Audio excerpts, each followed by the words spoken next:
At one time, the whole earth spoke the same language. It so happened that as they moved out of the east, they came upon a plain in the land of Shinar and settled down. They said to one another, "Come, let's make bricks and fire them well." They used brick for stone and tar for mortar. Then they said, "Come, let's build ourselves a city and a tower that reaches heaven. Let's make ourselves famous, so we won't be scattered here and there across the earth."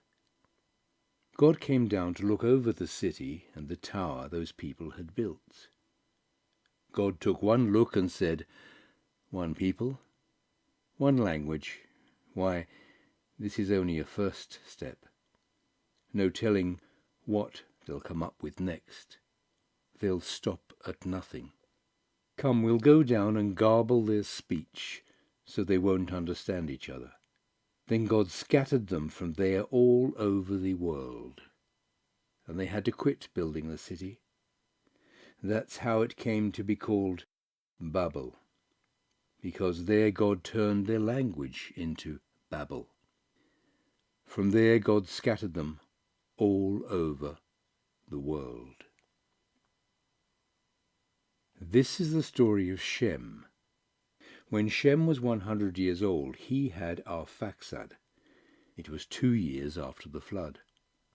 After he had Arphaxad, he lived 500 more years and had other sons and daughters. When Arphaxad was 35 years old, he had Shelah. After Arphaxad had Shelah, he lived 403 more years and had other sons and daughters. When Shelah was 30 years old, he had Eber.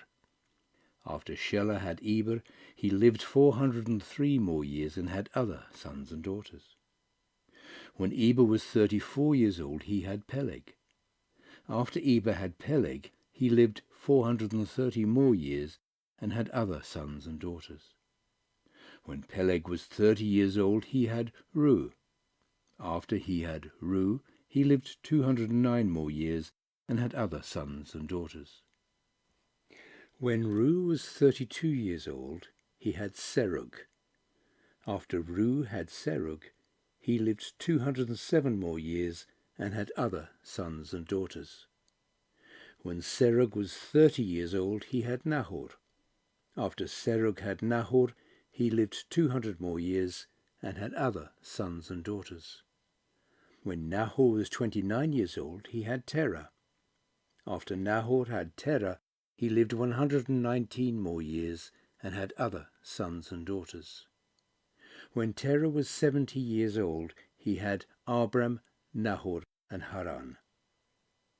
This is the story of Terah. Terah had Abram, Nahor, and Haran. Haran had Lot. Haran died before his father, Terah, in the country of his family, Ur of the Chaldees. Abram and Nahor each got married. Abram's wife was Sarai. Nahor's wife was Milcah, the daughter of his brother Haran. Haran had 2 daughters, Milcah and Iscah. Sarai was barren. She had no children.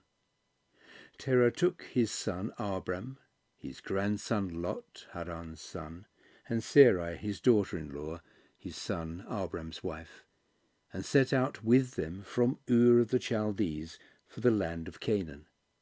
But when they got as far as Haran, they settled down there. Terah lived 205 years. He died in Haran.